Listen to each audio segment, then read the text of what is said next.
Swimming pool के साथ मंगलम marriage garden, शादी, एंगेजमेंट, तिलक, बर्थडे बुकिंग हेतु संपर्क करें उर्वा देव तालाब 7415479898 और 9424676842। मऊगंज में लगा नो एंट्री का बोर्ड, बना शोपीस। मऊगंज बराव रोड एकल मार्ग बाईपास के पास नो एंट्री बोर्ड शोपीस बनकर रह गया है, क्योंकि भारी वाहन नो एंट्री के बोर्ड में लिखे हुए समय का पालन नहीं करते हैं। पूरे दिन भारी वाहन इसी बराव रोड एकल मार्ग से निकलते हैं। आपको बता दें कि इसी रोड से लगे हुए कम से कम 8 से 9 विद्यालय संचालित हैं। भारी वाहनों के आने जाने से कोई बड़ी दुर्घटना घट सकती है। नो एंट्री का पालन कराने के लिए 1 साल पहले मऊगंज विधायक का पालन कराने के लिए धरने पर बैठ चुके हैं। उनके धरने के बैठने से काफी कुछ सुधार हुआ था, लेकिन अब फिर से नो एंट्री का पालन नहीं कर रहे हैं भारी वाहन संचालक। आइए आपको सुनाते हैं वहां के रहवासियों का क्या है कहना नो एंट्री को लेकर। नो एंट्री का बोर्ड लगा जी, शहर के शुरुआत में भी और दुबे चौराहा में, इसका पालन हो रहा है क्या? नो एंट्री का पालन बिल्कुल नहीं हो रहा है। और ये तो बराव रोड है, मऊगंज की सबसे व्यस्ततम सड़क कही जा सकती है। और इस सड़क पे 4 स्कूलें हैं और दिन भर में कम से कम 200 से अधिक ओवरलोड वाहन गुजरते हैं यहाँ से। इसके संबंध में हमने थाना प्रभारी मऊगंज से भी चर्चा की थी, उनको बोर्ड का फ़ोटो भी भेजा था हमने उनके व्हाट्सएप पे, लेकिन आज तक कोई ऐसी कार्रवाई उनके द्वारा नहीं की गई। यद्यपि मैंने SDM श्री AP द्विवेदी जी से बात की थी इस मैटर पे, तो उन्होंने ये आश्वासन दिया था कि बराव मोड़ में एक ओवरहेड लगाने की तैयारी की जाएगी। अभी दोबारा हमारी उनकी बात नहीं हो पाई है कि आगे क्या तैयारी होगी। क्या बड़े हादसे का इंतजार है? निश्चित तौर पे इसी तरीके की एक घटना बरहटा रोड में भी हुई थी, वहाँ भी नो एंट्री का बोर्ड है। और प्रशासन जब तक सजग नहीं होगा तब तक यहाँ पे कोई न कोई बड़ा हादसा की संभावना व्यक्त की जा सकती है। नो एंट्री का बोर्ड लगा है बराव रोड में, इधर भी और भाटी रोड में भी, तो उसका कितना असर है?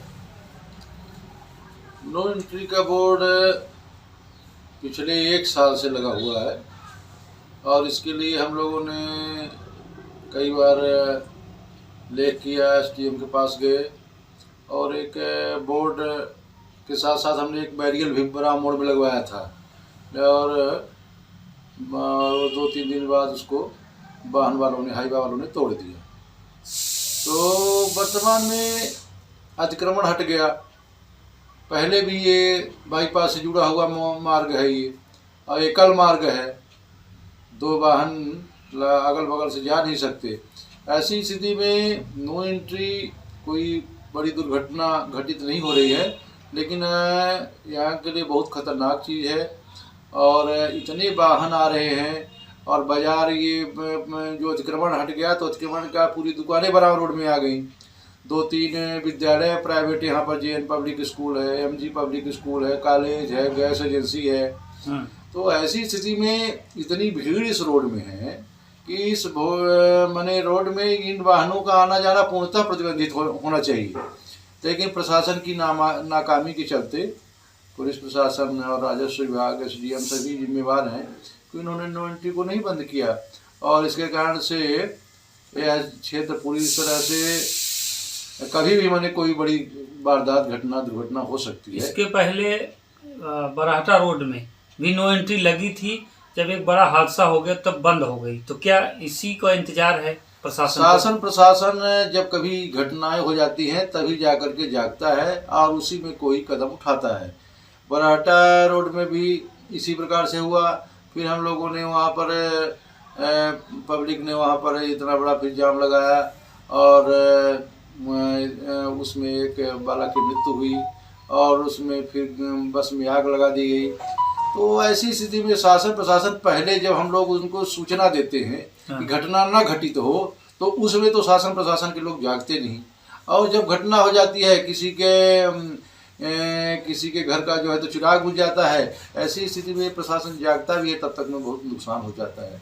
तो शासन प्रशासन 1 साल पहले से इनको नो एंट्री है और उसका कोई पालन नहीं हो रहा है। को लेके विधायक जी दुबे चौराहा में धरना बैठे थे, तो उसका कितना असर है, क्या कहेंगे? यही समस्या ये जा रही है। हम लोग अगर कोई काम बोलते हैं उसमें होता नहीं, और जब विधायक जी जिनकी सत्ता सरकार है वो लोग धरने में बैठते हैं और उस पर भी जो है तो कोई जो है तो क्रियान्वयन नहीं हो रहा है, तो बड़ी शर्म की बात है कि माने जनता से किसी प्रकार का मोह ही नहीं इन लोगों का। ऐसा लगता है कि जैसे मतलब कीड़े मकोड़े की तरह लोगों को मारा जा रहा है, एक्सीडेंट किया जा रहा है जानबूझ करके, जबकि बाईपास जो बड़े बड़े वाहन हैं बाईपास से होकर के गुरेटा से होकर के बाईपास तक जा सकते हैं, कोई ज़रूरी नहीं है। लेकिन अब सुनने वाला कोई नहीं है, देखने वाला कोई नहीं है, कोई से समस्या या ज्ञापन दे तो कोई निदान ही नहीं होता। तो ऐसी स्थिति में क्या अपेक्षा की जा सकती है? इससे क्या लगता है कि प्रशासन विधायक जी की बात नहीं सुन रहा है कि मिली भगत? प्रशासन मैं समझता हूं कि हो सकता है कि अपनी आमदनी का जरिया बनाए हो, क्योंकि हाईवे वाले पैसा देते होंगे और इनसे बंधा हुआ है, इसलिए पुलिस विभाग और राजस्व दोनों मिलकर के अपना नुकसान नहीं करना चाहते, पैसे की आमदनी को कम नहीं करना चाहते, इसलिए जो है तो ये सब चल रहा है। पब्लिक मरे या जिंदा रहे, इससे न तो पुलिस का लेना देना है और न माननीय SDM साहब राजस्व विभाग से कोई लेना देना नहीं। ठीक, क्या नाम है सर? मेरा नाम है देवेंद्र सिंह बराव रोड में जो नो एंट्री का बोर्ड लगा है जी। कितना उसका पालन हो रहा है? नो एंट्री नाम है केवल एंट्री है और पालन क्या हो रहा है? अभी मैंने जस्ट गाड़ी निकल गई धक्का धक जी। बनाव रोड में क्या है कि कुछ स्टार्टिंग में ही नाली बनी है रोड से सटी हुई, साइड लेने की जगह नहीं है। नो एंट्री को लेकर पिछले साल विधायक जी धरना पर बैठे थे जी, वो कहाँ तक सफल? तभी से थका थक एंट्री हो गई। अच्छा, जी हाँ, विधायक जी धरना बैठने के बाद और शुरुआत हो थका गई। थक। कुछ स्कूलें भी हैं यहाँ, उसको लेकर क्या करें? स्कूल तो 4 स्कूलें हैं और लगभग 2 से 4 यूनिट होती है। जब बनाते हैं कोई न कोई बड़ी घटना होने वाली है, जब हो जाएगी तब सब।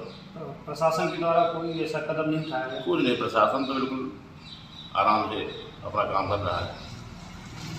ये जो यहाँ पर हाईवा चल रहे हैं नो एंट्री में, उसको लेके क्या कहना है आपका? इसको मतलब ये है कि इसमें इतने ज़्यादा हाईवा चलते हैं, सारे दिन ही चलते रहते हैं, मतलब इतनी ज़्यादा स्कूलें यहाँ हैं, बच्चे हैं, घर द्वार पास में, इतना तेज़ी रफ्तार से निकलते हैं, लोगों को इस पार उस पार करना भी बड़ा मुश्किल है इसमें रोड पर। कोई अभी तो प्रशासन धरना पे जो बैठे थे विधायक जी कुछ दिन पहले ही, इसके बाद भी धरना पे बैठने से कुछ असर हुआ? कोई भी असर नहीं पड़ा उनका भी, कोई नहीं असर नहीं पड़ा। कोई बड़ी दुर्घटना घट जाएगी इसके बाद सब प्रशासन आकर यहाँ धरना इस बैठेंगे। रोड पे कितनी स्कूलें होंगी? लगभग होंगी 10-11 स्कूलें होंगी। हाँ, इस वजह से इतना मतलब है, फिर इसके बाद एक्सीडेंट हो जाएगा कोई बड़ा हादसा तो सब यहाँ आकर मुख्यमंत्री से लेकर और सारे विधायक आकर यहाँ बैठेंगे धरना कि हम ये करेंगे वो करेंगे, मगर होता कुछ नहीं। उनके गए के बाद फिर वही फिर से